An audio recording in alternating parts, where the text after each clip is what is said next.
Normalmente, cuando ocurre un gran terremoto, pues la atención colectiva se centra de inmediato y casi de forma exclusiva en la superficie. Claro, en lo que se ve. Exacto. O sea, vemos cómo los edificios tiemblan, cómo las calles se agrietan, todo ese caos absoluto que se desata a nivel visual. Es lo normal, al final es un espectáculo abrumador. Sí, tangible, que capta todos los sentidos y, bueno, acapara los titulares de las noticias. Pero cualquier persona que estudie geología te confirmará que el verdadero evento, el mecanismo que realmente importa, no está ocurriendo ahí arriba, a la vista de todos. Totalmente, está oculto. Eso es. El origen de esa violencia superficial proviene de kilómetros bajo tierra. Es el resultado de una colisión lenta, constante y, sobre todo, invisible entre dos inmensas placas tectónicas que, por su propia naturaleza, pues simplemente no pueden ocupar el mismo espacio. Ya. Y es la fricción y la presión acumulada de esas fuerzas inmensas, fuerzas que además son diametralmente opuestas, lo que al final resquebraja a la superficie. Exactamente. Y, fíjate, es precisamente esa fricción subterránea la que explica por qué las cosas son como son en el exterior. Claro, o sea, quedarse solo con la grieta en el asfalto es perderse la verdadera historia de cómo se formó todo el paisaje. Pues ese es exactamente el enfoque que vamos a aplicar hoy. Nuestra misión, al sumergirnos en este análisis a fondo, es filtrar el ruido de la superficie y extraer ese conocimiento clave que realmente cambia la perspectiva sobre las cosas. Buscar lo que hay debajo, digamos. Sí, queremos ofrecerle a quien nos escucha ese atajo directo para entender los engranajes ocultos de la cultura. Y para ello vamos a diseccionar un artículo reciente que me parece sumamente revelador. Un artículo fantástico, por cierto. Muy bueno. El texto rescata detalles muy específicos del documental Cómo se hizo el Resplandor, aquel que dirigió Vivian Kubrick en 1980, documentando el rodaje de su propio padre, de Stanley Kubrick. Sí, unas imágenes detrás de las cámaras que son historia pura del cine. Total. Y, a ver, el objetivo aquí no es simplemente apelar a la nostalgia y recordar una de las imágenes más icónicas de la cultura popular, ¿no? Ese plano imborrable de Jack Nicholson asomando la cara por una puerta destrozada con un hacha. Ostras, esa cara de loco. Inolvidable. Lo que vamos a hacer es explorar cómo esa escena mítica es en realidad el resultado directo de unas intensas discrepancias filosóficas y físicas. Discrepancias profundísimas, además. Exacto. O sea, en la superficie vemos el terremoto, la actuación desquiciada de Nicholson, pero debajo, chocando con una violencia inusitada, están las placas tectónicas. Y esas placas son las visiones completamente opuestas de Stanley Kubrick y Stephen King, sobre cosas tan densas como la vida, la muerte, el mal y el más allá. Es que, de verdad, lo fascinante de este material es que ilustra de manera súper descarnada lo que es el verdadero proceso creativo. Ya, porque tendemos a idealizarlo un poco, ¿verdad? Totalmente. O sea, existe esta tendencia romántica a pensar que las grandes obras maestras nacen de una visión unificada, de un plató de rodaje donde todo fluye en perfecta armonía y todos se llevan genial. Y para nada. ¿Qué va? Los datos de este artículo demuestran justo lo contrario. El conflicto puro, el choque de creencias fundamentales entre dos genios, puede alterar para siempre el ADN de un proyecto. Es que entender estas fuerzas subyacentes transforma radicalmente la manera en que consumimos la obra final. Estoy convencida de ello. Sin duda. Cambia todo el paradigma. Pues, a ver, propongo que empecemos por lo físico, por el epicentro del terremoto ahí mismo, en el set de rodaje. ¿Me parece bien? Nos transporta a una situación detrás de las cámaras que resulta, de verdad, casi hipnótica. Hablamos de los momentos previos a grabar la mítica secuencia donde Jack Torrance destroza a hachazos la puerta del lavabo donde se ha encerrado Wendy. Interpretada por Shelley Duvall, que tela lo que sufrió también. Madre mía, telita. Pero bueno, el documental de Vivian Kubrick capta a Nicholson preparándose justo antes de esa escena y es una imagen brutal. Es espectacular, ¿sí? Se le ve saltando, murmurando para sí mismo, como sumergiéndose en un estado de locura absoluta. O sea, es una invocación física de la adrenalina pura y dura. Es un proceso casi tribal, ¿sabes? Nicholson necesita llevar su cuerpo a un extremo de agitación nerviosa tremenda para que cuando el director grite acción, la violencia que proyecte no sea una imitación, sino una descarga real de energía. Claro, no está fingiendo la agresividad, la está canalizando. Exacto.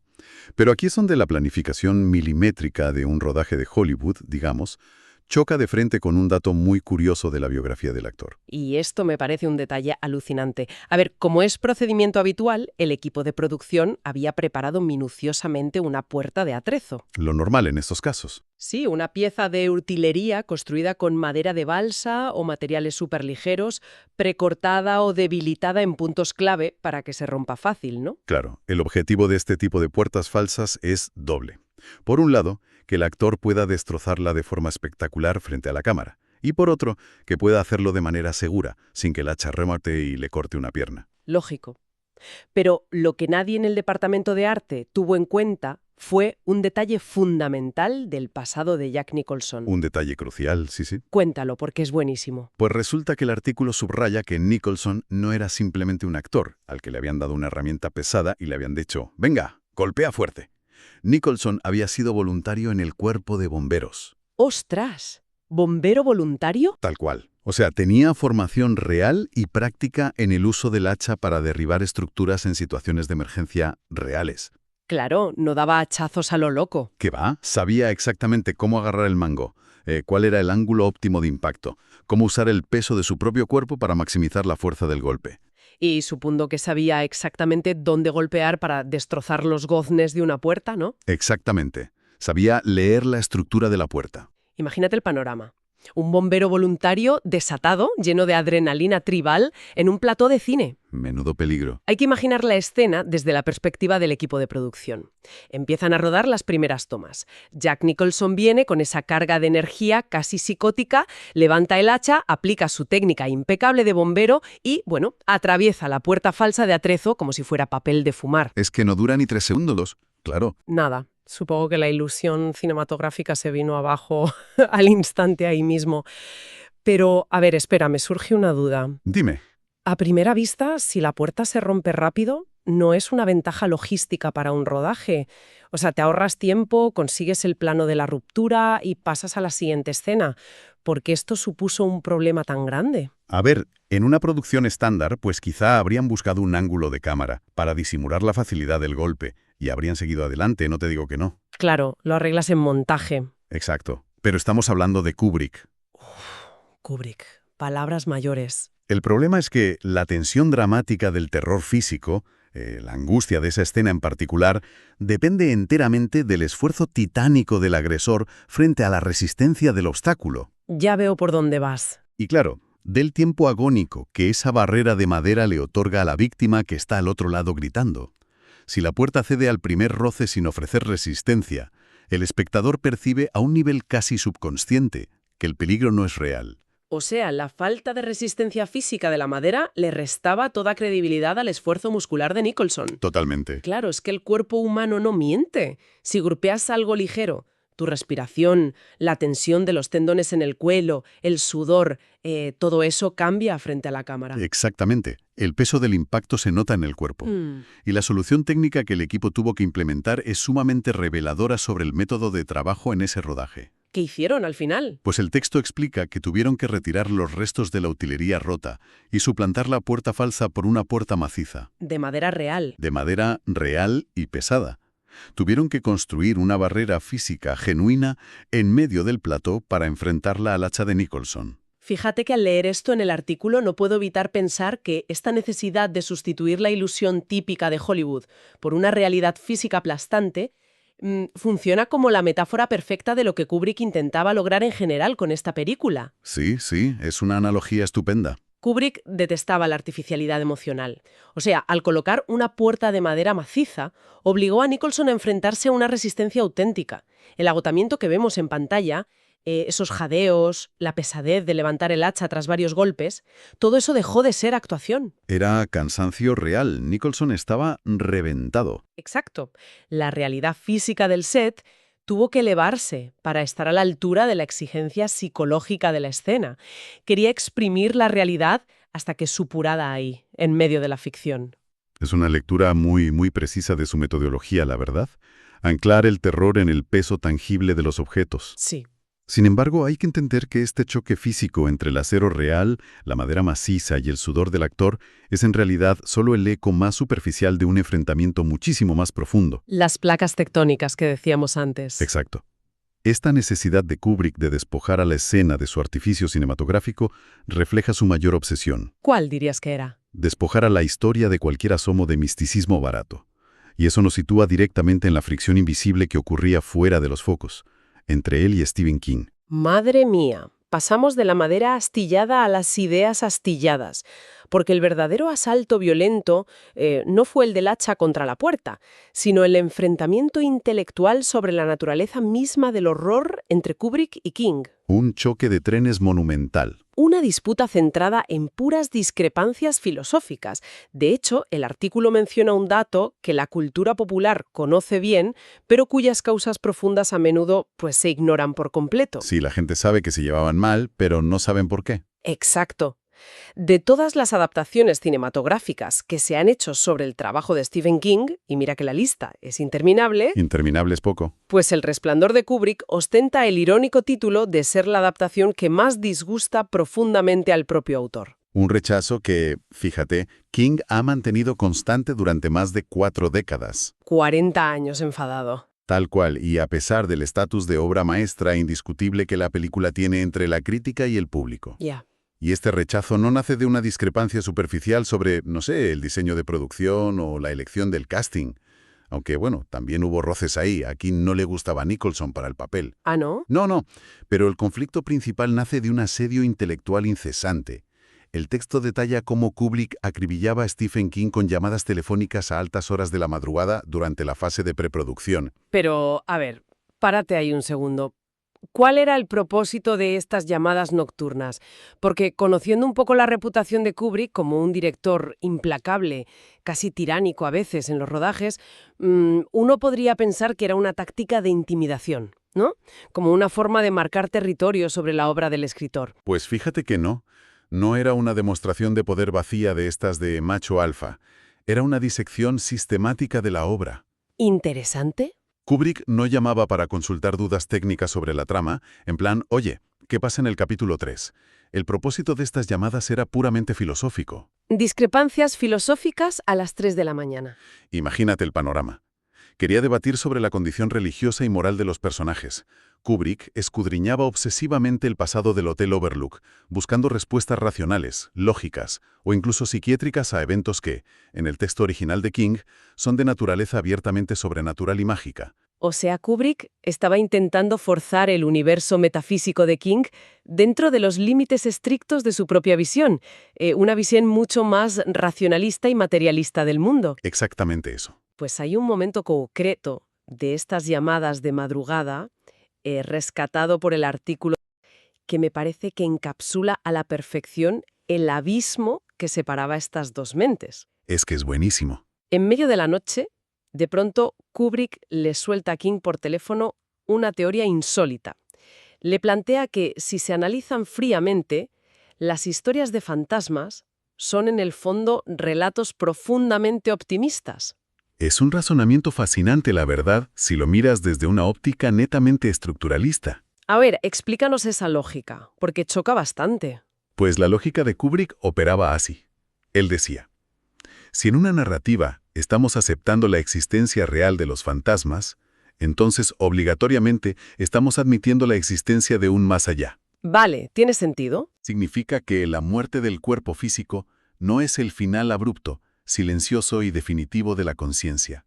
O sea, la existencia continúa de alguna forma. Claro. Por lo tanto, argumentaba Kubrick, cualquier historia que confirme empíricamente que no dejamos de existir después de morir es, en su núcleo fundamental, una historia de esperanza, sin importar cuánta sangre o cuántos sustos tenga por el camino.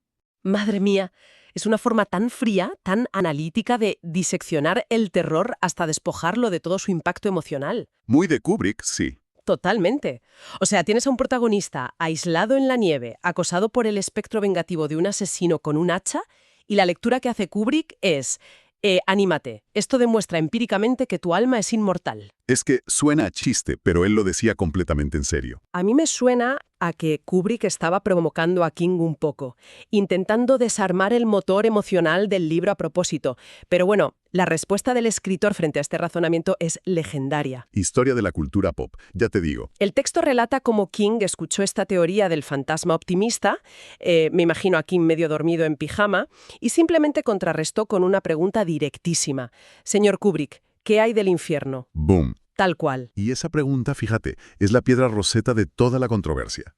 Ante la mención del infierno, el artículo describe que se produjo una larga y pesada pausa al otro lado de la línea telefónica. Un silencio de esos incómodos, ¿no? Muy tenso.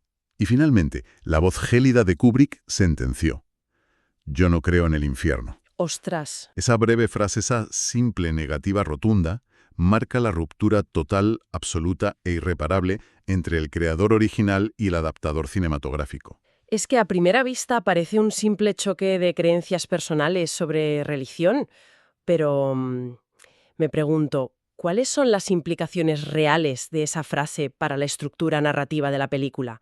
O sea, ¿por qué la negativa de Kubrick a creer en el infierno altera tantísimo la historia que estaban a punto de contar en la gran pantalla? Lo altera todo porque cambia directamente las leyes de la física y la moralidad dentro de la narrativa que están construyendo. A ver, profundiza en eso. Hay que detenerse a analizar la postura de Stephen King primero. Si un autor cree en el concepto teológico del infierno o en el mal absoluto y espiritual, entonces el terror es externo. El terror proviene de fuerzas demoníacas, de entidades antiguas, de un castigo cósmico que busca activamente corromper la bondad humana.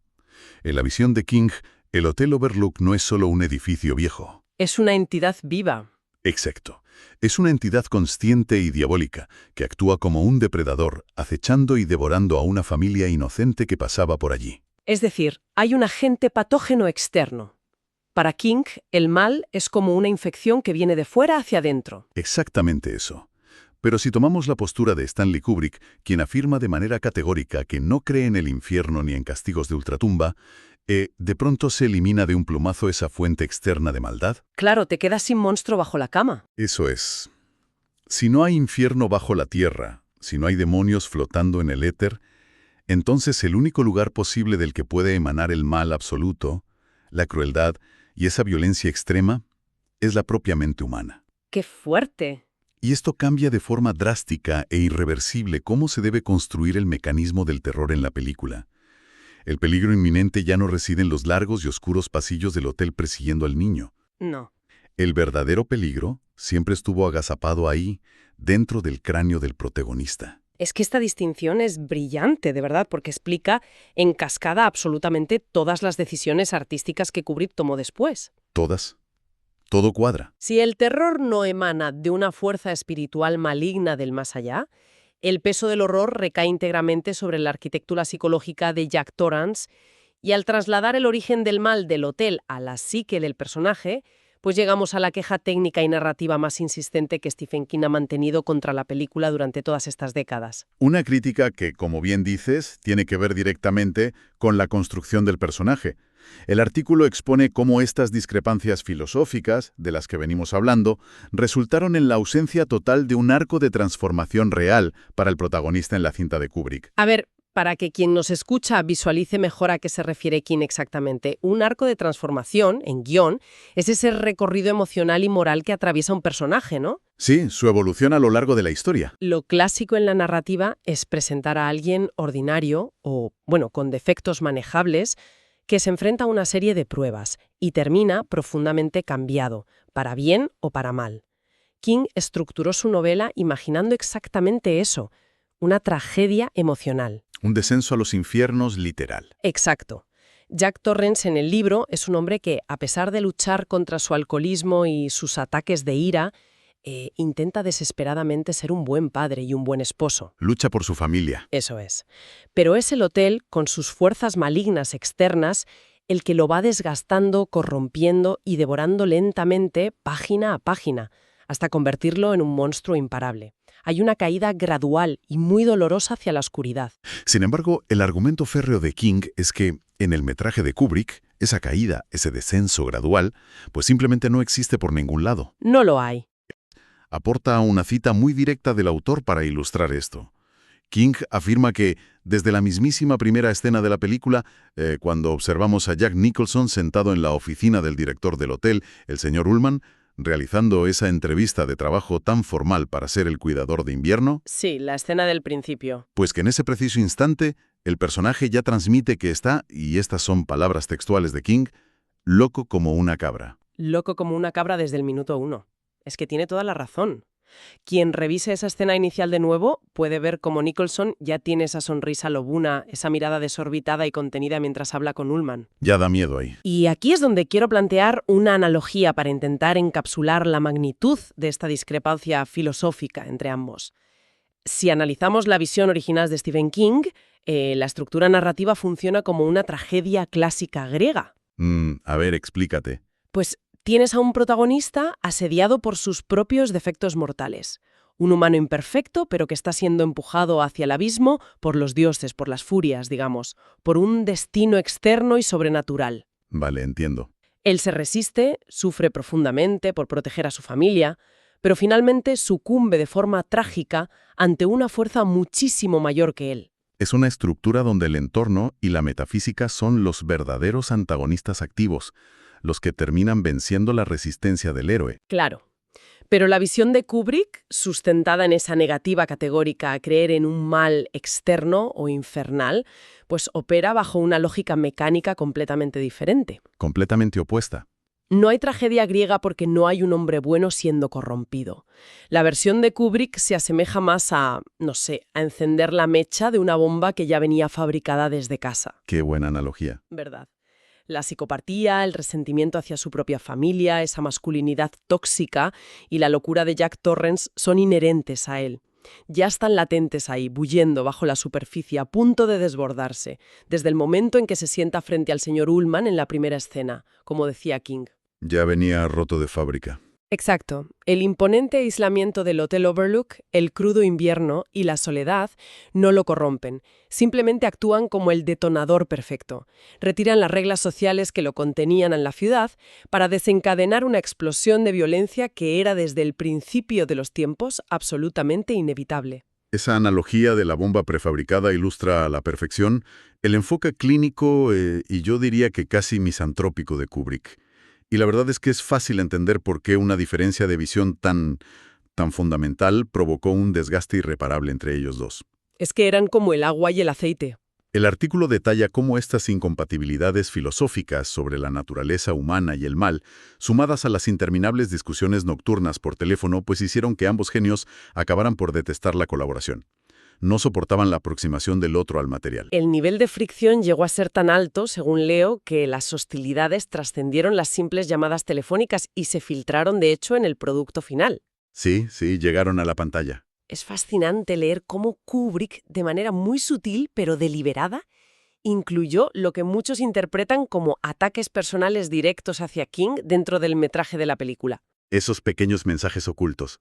Sí, hay detalles visuales, decisiones de arte muy específicas, como por ejemplo el infame cambio de color del coche de la familia. En el libro es de un color y Kubrick lo cambia. Y no solo lo cambia, hace algo peor. Exacto, llega a mostrar un vehículo que es idéntico al que King describe en el libro, totalmente aplastado por un camión de 18 ruedas en medio de la nieve durante una tormenta. Un accidente que pasa por ahí de fondo. Claro, y eso funcionaba como una estocada dirigida directamente al ego del autor. Era Kubrick diciendo, acabo de aplastar tu versión de la historia.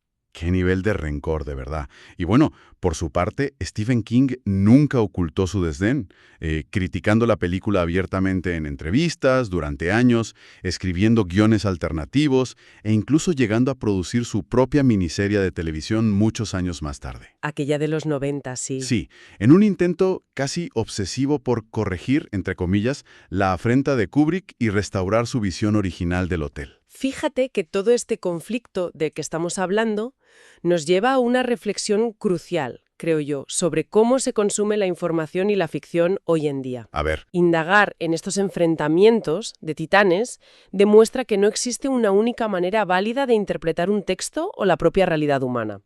Comprender la arquitectura de pensamiento del creador, en este caso esa negativa rotunda de Kubrick a ceder ante lo sobrenatural de la que hablábamos. ¿Su materialismo extremo? Exacto.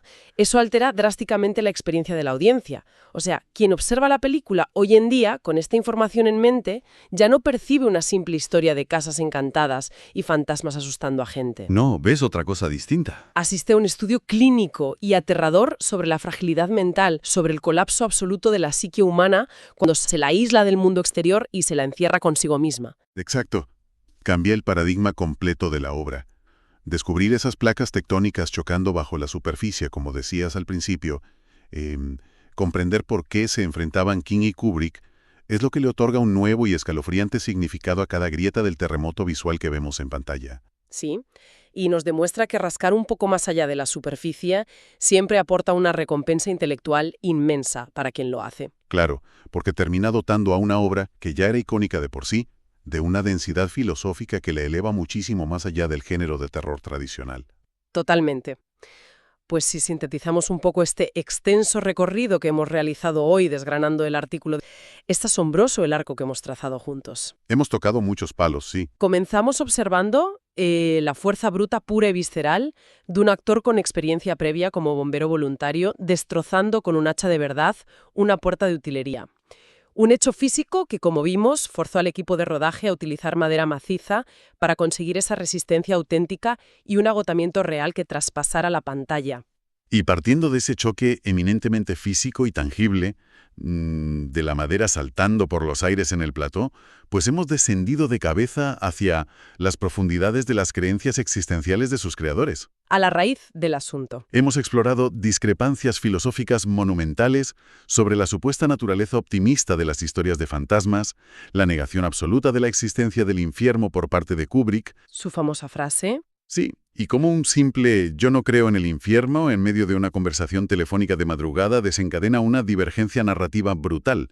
O sea, el debate sobre si la locura de un hombre es producto de una posesión diabólica o simplemente una condición predeterminada, una bomba latente de su propia mente. Es que ha sido un enfrentamiento épico entre dos gigantes de la cultura contemporánea que además se negaron a ceder un solo milímetro en sus convicciones más íntimas. Cabezotas los dos hasta el final. Sí, pero es realmente fascinante confirmar que una de las cumbres artísticas del cine occidental nació no de la colaboración armónica y la amistad, sino de un desacuerdo teológico y existencial así de violento. Completamente fascinante. Pero bueno, antes de dar por concluida esta exploración a fondo de hoy, queremos dejar una última idea flotando en el aire para la gente. Muy bien. Un pensamiento que amplía un poco lo que hemos discutido y sobre el que quien nos escucha puede indagar por su cuenta si le pica la curiosidad. Adelante, expone esa idea final a ver qué te parece. A ver, a lo largo de todo este análisis hemos diseccionado cómo Kubrick vació el Hotel Overlook de demonios externos para situar el origen del mal directamente en la mente fracturada de Jack Torrance. Sí, el mal interno. Hemos hablado de la locura y de la violencia inherente, pero pensemos un momento en el método del propio director. Si Kubrick era capaz de someter a sus actores a docenas y a veces a cientos de tomas repetitivas, llevándolos al límite del colapso físico y mental absoluto, solo para capturar en celuloide la verdad de la resistencia humana frente a una puerta de madera... Una tortura psicológica en toda regla. Exacto. Pues yo me pregunto, ¿es posible que la verdadera historia oculta detrás de El Resplandor no sea la del colapso mental de Jack Torrance, sino la de la propia obsesión de su director? Ostras, qué buen enfoque. Es que, ¿qué nos dice de la cordura humana el hecho de que la búsqueda patológica de la perfección artística, ese aislamiento autoimpuesto en la cima del control absoluto en un set de rodaje, se parezca tanto, pero tanto, a la locura clínica que Kubrick intentaba retratar en pantalla? Es que los paralelismos son terroríficos si lo piensas. Totalmente. Quizás al final del día, el espejo más aterrador de la película no refleja a Jack Nicholson con su hacha ensangrentada, sino al propio creador, implacable, observando desde el otro lado de la cámara. Sin parpadear. Sin parpadear. Dejamos esa idea resonando.